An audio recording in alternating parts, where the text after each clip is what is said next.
우리 예수님께서 가장 첫 번째로 마귀에게 시험을 받으셨던 것은 40일간 금식을 하시고 굶주리신 예수님에게 돌이 떡이 되게끔 해서 굶주림을 해결을 하고 예수님의 신적인 능력을 한번 입증해 보도록 해라라는 유혹이었습니다. 하지만 우리 예수님은 육신의 연약함을 자극을 해서 또 유혹하는 그 마귀의 시험을 하나님의 말씀을 인용해서 물리치셨어요. 그런데 마귀는요, 그렇게 예수님께 한번 패배를 당했음에도 불구하고 물러서지를 않습니다. 오히려 더욱더 강도 높은 시험거리로 예수님을 유혹을 하게 됩니다. 본문 5절인데요. 다시 한번 함께 있습니다. 이에 마귀가 예수를 거룩한 성으로 데려다가 성전 꼭대기에 세우고, 함께 읽은 성경 본문은 마귀 사단의 시험이 얼마나 교묘한지를 우리들에게 보여주고 있어요. 먼저 5절을 보면 예수를 거룩한 성으로 데려다가 성전 꼭대기에 세우고 라고 했습니다. 마귀가 예수님을 시험하기 위해서 택한 장소가 거룩한 성전의 가장 높은 곳이었습니다. 어찌 보면 악한 마귀가 근접할 수조차 없을 것 같은 그렇게 보이는 거룩한 성전의 건물이 예수님을 시험하는 장소로 선택되어지고 사용되어지고 있다는 거예요. 거룩한 성이라고 했으니까 그 당시에 예루살렘 성을 의미하는 것으로 추측을 해볼 수 있습니다. 근데 구체적으로 예루살렘 성전의 어떤 가장 높은 꼭대기로 갔는지는 모르겠습니다. 다만 확실하게 알 수 있는 것은 마귀가 예수님을 시험하기 위해서 모든 사람들이 저 멀리서 보기만 해도 거룩하게 여기는 예루살렘 성전의 어떤 꼭대기로 그 예수님을 시험하는 장소로 사용을 했다라는 거예요. 거룩한 목적을 위해서 사용되어지는 교회의 건물, 생각만 해도 경건해지는 것 같고 보기만 해도 경건한 생각과 마음을 들게 하는 교회의 건물, 그 교회의 건물이 마귀가 시험을 하는 도구로 혹은 장소로 사용이 되어졌다는 겁니다. 교회 건물이라고 해서 마귀가 시험하지 못하는 성역은 아니라는 겁니다. 교회 건물뿐만이 아니죠. 교회를 구성하고 있는 우리 성도들과 교회 공동체 역시도 마귀의 시험에 항상 노출될 수 있습니다. 아니 오히려요, 우리 교회는 마귀가 항상 노리고 공격하는 주요 공격 대상이라고 해도 과언이 아닐 것입니다. 왜냐하면 마귀는 하나님의 일을 방해하고 또 이리가 양을 잡아채어 가듯이 성도들을 미혹하고 무너뜨리기 위해서 호시탐탐 노리고 있기 때문입니다. 마귀는 장차 교회의 머리 되실 예수님을 교회의 건물, 그것도 성전의 가장 높은 꼭대기에 세워놓고 그 예수님을 죄에 빠뜨리고 무너뜨리기 위해서 두 번째의 시험을 진행합니다. 본문 6절에 같이 함께 읽겠습니다. 가로되 내가 만일 하나님의 아들이거든 뛰어내리라 기록하셨으되 저가 너를 위하여 그 사자들을 명하시니 저희가 손으로 너를 받들어 발이 돌에 부딪히지 않게 하리로다 하였느니라. 마귀의 이 두 번째 시험도 역시 예수님께 행하였던 첫 번째 시험과 마찬가지고요. 가로되 내가 만일 하나님의 아들이거든 이라는 말로 시작을 합니다. 다시 말해서 하나님과 예수님과의 관계를 훼손시키기 위한 시도를 마귀는 계속하고 있습니다. 그런데 마귀의 이 두 번째 시험은요, 보다 더 진보되는 교묘한 방법을 사용을 합니다.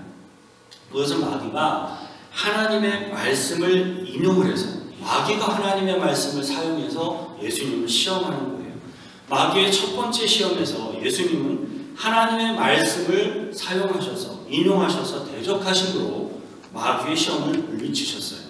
그런데 두 번째 시험에서는 이 예수님께서 마귀를 물리치실 때 사용하셨던 하나님의 말씀을 마귀가 그 말씀을 사용을 하여서 예수님을 물리치기, 예수님을 시험하기 위하여 나오고 있다는 겁니다. 마귀가 인용했던 성경 구절이 시편 91편인데요. 한번 같이 읽어보겠습니다. 시편 91편 11절 12절 함께 있습니다. 저가 너를 위하여 그 사자들을 명하사 내 모든 길에 너를 지키게 하십니다. 저희가 그 손으로 너를 붙들어 발이 돌에 부딪히지 않게 하리로다. 오늘 본문을 보면 마귀는 성경 지식에도 굉장히 해박했구나라는 걸 알 수가 있어요. 이 시편 91편에 이런 구절이 정확하게 있구나라는 걸 알고 있는 분이 과연 몇 분이나 되겠습니까?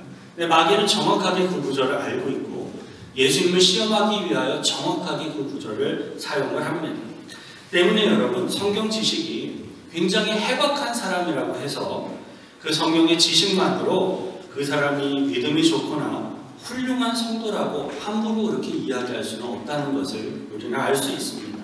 마귀가 예수님을 설득하며 유혹하고 또 예수님을 시험에 빠뜨리기 위해 진행하고 있는 논리는 이래요. 한번 들어보십시오. 기록하였으되 무슨 얘기입니까? 당신 예수님이 신뢰하고 있는 하나님의 말씀에 기록하였으되 하나님이 사자들을 명하여서 그의 백성들을 지키시고 보호한다라고 기록되어 있지 않느냐? 하나님이 그의 백성들도 그렇게 지키고 보호하신다면 하나님의 아들 되시는 당신은, 예수님은 당연히 지키시고 보호하시지 않겠느냐?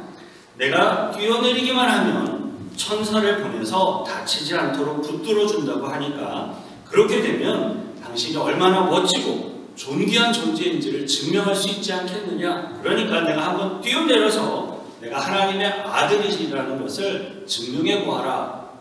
여러분 어떻습니까? 하나님의 말씀까지 인용을 해서 이야기하는 마귀의 논리와 주장이 굉장히 설득력 있게 느껴지지 않습니까?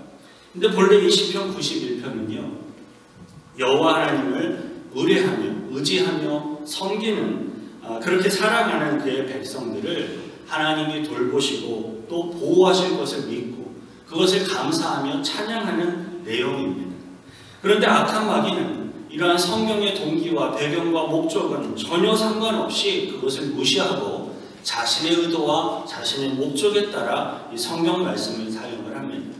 마귀는 성경 말씀의 본래 전후 문맥과 배경과 동기와 목적을 다 무시해버리고 자신의 의도에 따라 그 구절을 사용하였고요. 자신의 목적에 따라 그 성경을 해석하고 적용해서 예수님을 시험하고자 하고 있는 겁니다. 사실 이러한 악한 마귀의 시험은요, 오늘날 우리들의 주위에도 얼마든지 많이 있습니다. 사단의 유혹에 현혹된 이단의 세력들이 아주 해박한 성경 말씀의 지식을 가지고 또 나아가서 성도들에게 미혹을 하고 유혹을 합니다. 잘못된 이단의 세력들은 이 오리지널 성경 말씀에다가 무언가를 좀 이렇게 덧붙이고 또 자기들만의 방식으로 엉뚱하게 해석을 해서 이야기를 합니다. 또는 성경 말씀의 아주 중요한 부분을 쏙 빼버리고 부정하면서 하나님의 말씀을 왜곡하여 가르치기도 합니다. 예수님을 시험하였던 이 사탄 마귀도 정확히 그렇게 하였습니다. 하지만 우리 예수님께서는 그러한 사단의 시험을 명료하게 분별을 하셨고 하나님의 말씀을 인용하여서 사단을 단호하게 물리치세요. 본문 7절 함께 있습니다. 예수께서 이르시되 또 기록되었으되 주 너의 하나님을 시험치 말라 하였느니라 하시니라. 기록되었으되 주 너의 하나님을 시험치 말라. 예수님은요, 신명기 6장 16절의 말씀을 인용을 하셔서 하나님과의 관계에 대한 자신의 절대적인 신뢰를 보여주심으로써 사단의 유혹을 물리치셨습니다. 저와 여러분들도 하나님의 말씀인 성경을 혹시나 조작하거나 왜곡하거나 미혹하는 어떤 사단의 세력들이 있다면 그 모든 것들을 물리치시고 승리하시기를 축원드립니다. 아멘. 자, 이 대목에서요, 우리들이 한 가지 더 중요한 내용을 묵상할 게 있습니다.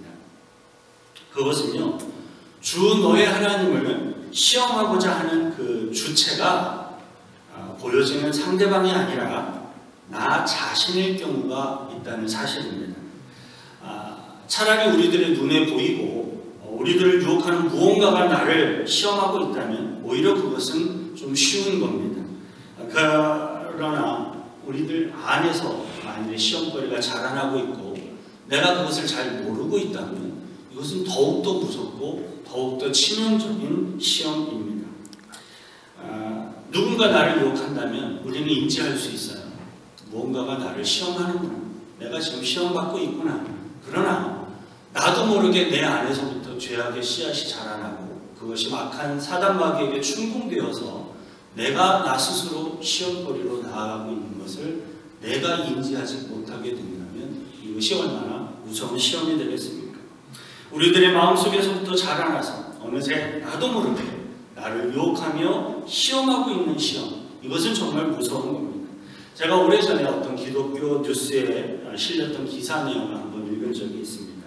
아프리카 지역을 다녀오셨다고 하니까 더 피부에 와 닿을 수도 있을 것 같습니다. 아프리카 지역의 어떤 한 목사가 여러 성도들이 보는 앞에서 자신은 베드로처럼 믿음으로 무리를 걸어가겠다라며 강으로 걸어 들어갔다고 합니다. 어떻게 됐겠습니까? 당연히 물에 빠졌습니다. 한 목회자가 믿음으로 무리를 걸어가려고 강에 들어갔다가 강물에 휩쓸려 익사하여서 성도들이 충격에 빠져 있다라는 너무나도 황당하고 슬픈 소식의 뉴스를 읽어본 적이 있습니다. 기독교 신문의 뉴스란에 실렸던 그 한 목사는 잘못되고 치우친 성경 해석과 또 신앙의 옷을 입은 것 같은 자신의 교만함으로 하나님을 시험하였던 것입니다. 악한 마귀는 이렇게 사람의 마음속에 자리 잡고 있는 어떤 교만함, 허영심을 자극하고 속이고 그것을 활용하여서 스스로 하나님을 시험하여 죄악에 빠지도록 유혹을 합니다. 바라기는 저와 여러분들은 우리들의 죄성, 육체의 소욕으로부터 나오는 모든 교만함, 허영심, 이러한 죄악에 빠지지 않기를 축원드립니다. 악한 마귀가 두 번에 걸쳐서 아주 집요하게 예수님을 시험하고 있는 이것을 한번 전체적으로 종합을 해봐 예수 그리스도의 이 관계에 대한 부분을 사단 마귀가 계속해서 시험하며 그것을 공격하고 있는 것이었습니다. 우리들의 신앙은요, 결국에는 하나님과 나와의 관계의 문제예요. 내가 하나님과 어떠한 관계를 맺고 있고 내가 하나님을 어떻게 생각하고 섬기며 또 어떻게 대하고 있는가, 그것이 결국은 우리들의 신앙입니다. 사단은 내가 만일 하나님의 아들이거든 이라고 말하면서 예수님이 하나님과의 그 관계를 의심하거나 혹은 그 관계를 시험하도록 만들어서 하나님과의 이 관계를 파괴하고자 유혹하고 시도하고 있는 겁니다. 사단의 이러한 시험은요, 우리 모든 성도들에게도 사실 동일합니다. 사단은 하나님과 그의 백성들과의 이 관계를 망가뜨려서 파괴하기 위하여 공격을 합니다. 사단은 가정 안에서 부부의 관계를 공격합니다. 부모와 자녀의 관계를 망가뜨립니다. 가족 간의 관계를 미움과 상처와 불신으로 바꾸어버리고 파괴해버리려고 합니다. 사단은 또 교회 공동체 안에서도 거룩한 성도와 성도들 간의 이 관계성 안에 침투해서 그 관계를 파괴하고 무너뜨리려고 합니다. 실제로 교인 간의 관계성이 깨지고 무너져서 교회를 떠나가게 되고 또 교회를 떠나간 것으로 인해 급기야 신앙을 아예 포기하고 떠나가는 경우도 보는 일이 있습니다. 특별히 영적인 지도자와의 관계성은 더욱더 중요합니다. 때문에 사단은 끊임없이 영적인 지도자들과 성도들과 교회와의 신뢰의 관계, 사랑과 존경의 관계를 무너뜨리고 깨뜨리고자 끊임없이 공격하며 시험을 합니다. 바라옵기는 저와 여러분들은 악한 마귀가 공격하는 이러한 시험의 요소들을 분별해내시고 또 깨달아서 예수 안에서 부어주시는 우리들의 성령의 능력으로 또 사랑으로 희생으로 능히 이기시기를 축원드립니다. 아멘. 악한 마귀가 교묘한 속임수와 교묘한 거짓으로 예수님을 시험하는 것이 연달아 두 번 연달아 실패를 하게 되었습니다. 그러자 이제는 사단이 완전히 방법을 바꾸어서 노골적인 시험을 하게 됩니다. 본문 8절에서 9절이 함께 있습니다. 마귀가 또 그를 데리고 지극히 높은 산으로 가서 천하만국과 그 영광을 보며 9절 가로되 만일 내게 엎드려 경배하면 이 모든 것을 내게 주리라. 본문 8절에서 지극히 높은 산이라고 표현한 것은요, 어떤 구체적인 산을 의미하기보다는 세상의 모든 영광을 한눈에 그냥 다 보여줄 수 있는 그러한 것을 상징적으로 표현하는 것일 겁니다. 천하 만국과 그 영광을 보여 마귀는요, 인류 역사에 있어서 보여줄 수 있는 모든 권세, 힘, 영광, 아름다움, 찬란함, 화려하고 즐거운 모든 것들을 예수님에게 보여주고 느끼게 해주었을 것입니다. 그리고 나서는 마귀가 제안을 합니다. 만일 나에게 엎드려 경배하면 이 모든 것을 내게 주리라. 우리 인생들의 동일한 육체를 예수님은 갖고 계셨는데요, 동일한 인성을 가지신 예수님에게 이것은 정말로 최고의 유혹과 최고의 매력을 느끼게 하는 시험이었을 겁니다. 여러분, 우리들이 살아가고 있는 이 세상의 삶을 잠시 한번 생각해 보십시오. 정치를 하는 사람들은 높은 권세의 자리에 오르기 위해서 얼마나 갈망하며 얼마나 노력하며 사는지 모릅니다. 또 예술을 하는 사람들은 진정한 아름다움을 창조하고 또 경험하며 세상의 사람들로부터 또 그것을 인정받기 위해서 얼마나 수고하고 노력하는지 모릅니다. 또 여러분, 온갖 편리함과 즐거움을 줄 수 있는 이 돈을 많이 벌기 위해서 세상의 많은 사람들은 어떠한 일도 마다하지 않고 뛰어들어가는 것도 우리는 볼 수 있습니다. 그런데 단지 마귀에게 엎드려 경배하기만 하면 이 모든 최고의 것들을 다 주겠다라는 겁니다. 이러한 실제적이고 경험적이고 그리고 강력하게 우리들의 마음에 와 닿는 이 마귀의 시험을 단지 하나님의 뜻과 영광을 위해서 다 포기하십시오라고 말을 하며 하나님을 섬기라고 한다면 우리는 신앙인이니까 물론 억셉트를 합니다만, 근데 어딘가 한쪽에 이 마음에 어려움이 있어요. 그러기 때문에 우리들은요, 이 마귀의 시험을 한번 객관적인 측면에서 바라볼 필요가 있습니다. 본문을 보면 마귀가 예수님에게 천하 만국과 그 영광을 보여라고 했습니다.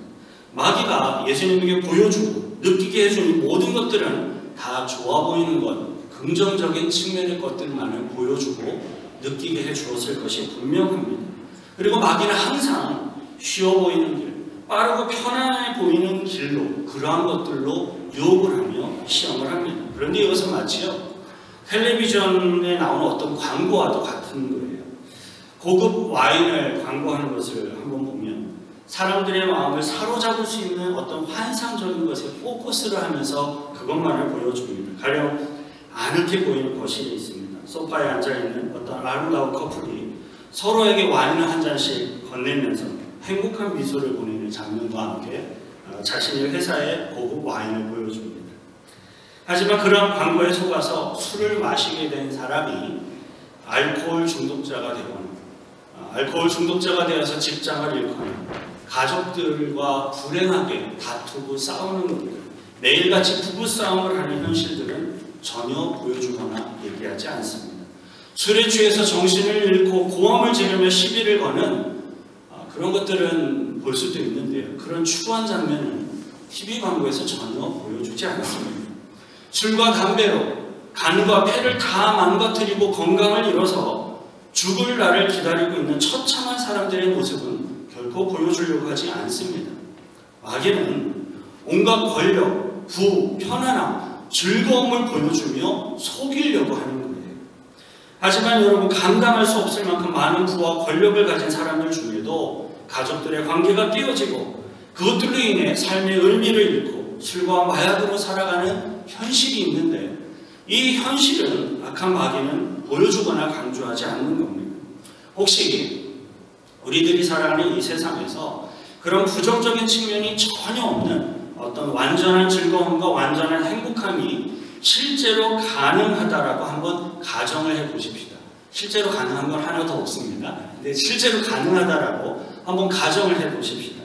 실제로 그러한 즐거움과 행복함이 있어서 그것을 보여주었다고 하더라도 그것 역시도 이 텔레비전의 광고와 다를 바가 전혀 없습니다. 왜냐하면 이 세상의 모든 것들은요, 유한한 것들이고 결국에는 다 죽음의 관문을 통과하여서 하나님의 심판대 앞에 서야 하기 때문에 그렇습니다.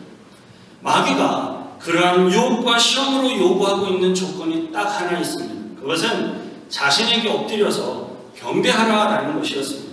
마귀가 왜 예수님에게 이것을 요구했습니까?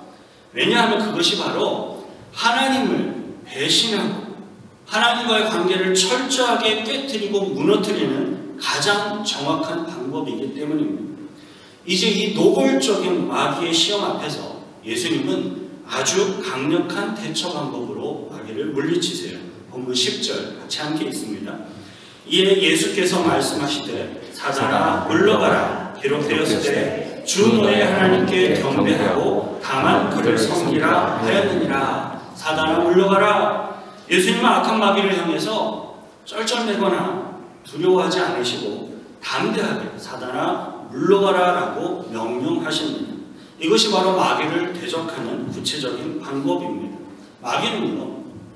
마귀라는 존재는 결코 적당히 타협을 하거나 또는 두고 볼 만한 가치가 있는 그런 존재가 전혀 아닙니다. 악한 마귀요, 사단적인 것이 분명하게 나에게 확인이 되었다면 대적하고 명령하여서 물러가도록 쫓아야 합니다. 예수님은 그렇게 마귀를 쫓아버리는 근거로서 역시 하나님의 말씀을 인용하십니다. 기록되었을 때 주 너의 하나님께 경배하고 다만 그를 섬기라. 마귀는 분명 능력이 많습니다.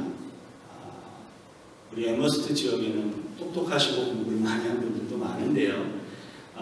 그런 분들과 비교가 안 될 만큼 또 마귀는 지식이 많습니다. 악한 지혜도 마귀는 많이 있습니다. 그래서 사람의 힘과 능력만으로는 결코 대적할 수 있는 존재가 아니에요. 마귀는 우리 사람들의 능력을 뛰어넘는 강력한 존재입니다. 하지만 하나님의 말씀을 의지해서 마귀를 대적하는 하나님의 백성들, 성도들에게는 마귀는 쫓겨날 수밖에 없는 존재라는 사실을 기억하시길 바랍니다. 예수님은 인류의 모든 죄를 속죄하시기 위하여서 대신 채찍에 맞으셨습니다. 대신 십자가에 달려서 피를 쏟으심으로 죽으셨습니다. 저 때문에, 우리들 때문에. 그때 사단 마귀는 자신이 승리한 줄 알고 환호를 치며 좋아했을 겁니다. 하지만 예수님은 하나님의 아들이세요. 하나님의 아들로서, 그 하나님의 권능으로서 이 사단의 최고의 권세인 죽음의 권세를 정복하시고 사흘 만에 다시 부활하셨습니다. 그리고 예수님은 하늘 보좌에 오르셔서 지금도 주님의 은혜를 구하며 주님께 나오는 모든 사람들에게 성령을 보내어 주시고 또 믿음의 은혜를 부어 주심으로써 구원을 베풀어 주시며 인도해 주십니다. 이것이 바로 우리 예수님께서 성취하신 십자가의 복음입니다. 예수님은 이 십자가의 복음을 성취하시기 위하여서 인간의 몸을 입고 이 땅에 태어나셨고 또 공적인 사역을 시작하기에 앞서서 마귀에게 시험을 받으신 것이었습니다. 그리고 예수님은 그 모든 마귀의 시험을 물리치시고 승리하셨어요. 예수님이 마귀의 모든 시험을 물리치고 승리하신 그때의 상황을 보여주는 구절이 오늘의 본문 가운데 있습니다. 11절 같이 함께 있습니다. 이에 마귀는 예수를 떠나고 천사들이 나와서 수종드니라. 예수님께서 반드시 이겨내셔야 할 마귀 앞에 분명하게 증명하셔야 할 이 마귀의 모든 시험을 다 이기신 예수님께 천사들이 나와서 수종을 들었어요. 왜냐하면 예수님은 이 마귀에게 시험을 받기 앞서서 40일간을 밤낮으로 금식하셨습니다. 줄이셨어요. 그리고 나서 마귀에게 시험을 받으셨기 때문에 분명 천사들의 도움이 필요할 만큼 육체적으로는 굉장히 허약한 상태이셨을 겁니다. 그렇게 육체적으로 아무것도 할 수 없을 만큼 허약해진 상태에서도 예수님은 마귀의 모든 시험을 능력 있게 물리치셨습니다. 영적인 시험, 영적인 싸움은 결코 혈과 육에 속한 게 아니라는 것입니다. 아무리 혈이 약하고 육이 약하여도 영적인 시험, 영적인 싸움에서 이길 수 있습니다. 물론 이것이 아무 상관이 없다고 못하겠어요. 저도 배고플 때는 힘이 없고요. 배고프면 기도하기 힘든 거 분명 맞습니다. 그러나 영적인 싸움은 영적인 방법으로 승리하는 것입니다. 그것을 혈과 육의 방법으로 달려들어선 안 되는 거예요. 우리들은 마귀의 시험이 어떠한 것인지를 배웠고요. 또 예수님께서 어떻게 마귀를 물리치시고 대적하셨는지도 함께 배웠습니다. 마귀는 속이는 자이고 거짓말하는 자이고 또 멸망케 하는 자이고 우리 믿음의 백성들과 하나님과의 관계를 파괴시키는 자입니다. 저와 여러분들은 이 세상을 살면서 세상의 다양한 유혹 또는 좋아 보이는 것들에 우리들은 노출되어져 있습니다. 그렇게 우리들을 유혹하는 마귀 사단의 시험이 우리들에게 다가올 때 저와 여러분들은 그것을 분명하게 분별하시고 대적하셔서 물리칠 수 있게 되시길 바랍니다. 육체의 소욕이 있습니다. 그 육체의 소욕에 이끌려서 혹은 교만함이나 허영심에 이끌려서 하나님을 시험하는 죄악에 빠지지 않기를 바랍니다. 유한한 이 세상의 것들로 인하여서 영원하고 하늘에 속한 그 하나님과의 관계를 포기하거나 놓치는 일이 없기를 바랍니다. 혹시 우리들 가운데 나 자신이 아직은 하나님과 별 상관이 없다라고 느껴지는 분들이 계십니까? 그렇다면요, 지금 이 순간에라도 은혜를 구하며 십자가의 복음 앞에 나아가서 하나님께 속한 하늘나라의 천국의 백성이 되시길 축원드립니다. 아멘. 그리고 또 은혜를 구하며 주님 앞에 나와서 십자가의 복음을 믿고 하나님의 자녀가 되었다면 이제는 마귀에게 속한 자들이 아니라 하나님께 속한 하나님의 백성으로서의 삶을 살아가십시오. 마귀의 유혹에 적당히 타협하거나 그 유혹을 알면서도 그것을 즐기는 자들은 결코 하나님의 백성으로서의 풍성한 축복과 은혜를 누릴 수가 없습니다. 가시나무에서요, 무화과 열매를 맺을 수가 없는 거예요. 저와 여러분들은 예수님께서 사단을 대적하시고 승리하신 것을 본받아서 말씀으로 사단의 유혹을 분별해내시고 또 물리치며 승리의 삶을 살아가시길 축원드립니다. 한번 짧은 시간이라도 기도하는 시간 가졌으면 좋겠는데요. 하나님, 나에게는 연약함이 어떤 게 있는지, 시험인 줄 알면서도 내가 계속 두리번거리고 얼쩡거리고 있는 것은 무엇이 있는지, 이러한 연약함으로부터 단호하게 하나님의 말씀으로 마귀의 유혹을 물리쳐내고 승리해 나는 하나님의 백성으로 살아갈 수 있도록 도와달라고 우리 같이 함께 기도하겠습니다. 거룩하신 주님, 이 시간 우리들의 나 자신의 연약함과 부족함을 되돌아보며 주님께서 어떻게 시험을 물리치시고 나아가셨는지를 묵상하며 본받으며 나아갑니다. 하나님, 우리들은 연약합니다. 마귀의 유혹에 끌려가기가 쉽습니다. 심지어 그것이 육체의 소욕에 따라 간절히 사모되고 간절히 소망되어지기도 합니다. 그러나 아버지, 우리들이 주님의 백성으로서 하나님의 말씀으로서 마귀의 사단적인 동기와 목적과 유혹인 줄 분명히 알았다면 이제는 주님의 물리치심을 따라 그것을 본받아하고 하나님의 말씀으로 이 사단의 유혹을 분별해내고 물리침으로 승리하는 주의 백성들이 되게 하여 주옵소서. 하나님 아버지, 마귀 사단의 유혹과 시험은 강력하고 너무나도 매력적인 데 반해서 우리들은 연약하고 넘어지기 쉬운 존재들임을 고백합니다. 하지만 불꽃 같은 눈으로 주의 백성들을 지키시며 인도하고 계시는 주님의 은혜를 믿습니다. 아멘. 우리들에게 성령을 보내어 주셔서 마귀 사단의 시험을 능히 이길 수 있도록 힘을 주옵소서. 아멘. 지혜와 분별력을 주옵소서. 주를 향한 신뢰와 사랑의 믿음을 허락하여 주옵소서. 마귀에게 패하고 매번 넘어지는 자들이 아니라 악한 마귀를 대적해서 물리치고 승리하는 하나님의 백성들로서 살아가게 하시고 영광받아 주옵소서. 우리를 구원하신 예수 그리스도의 이름으로 기도합니다.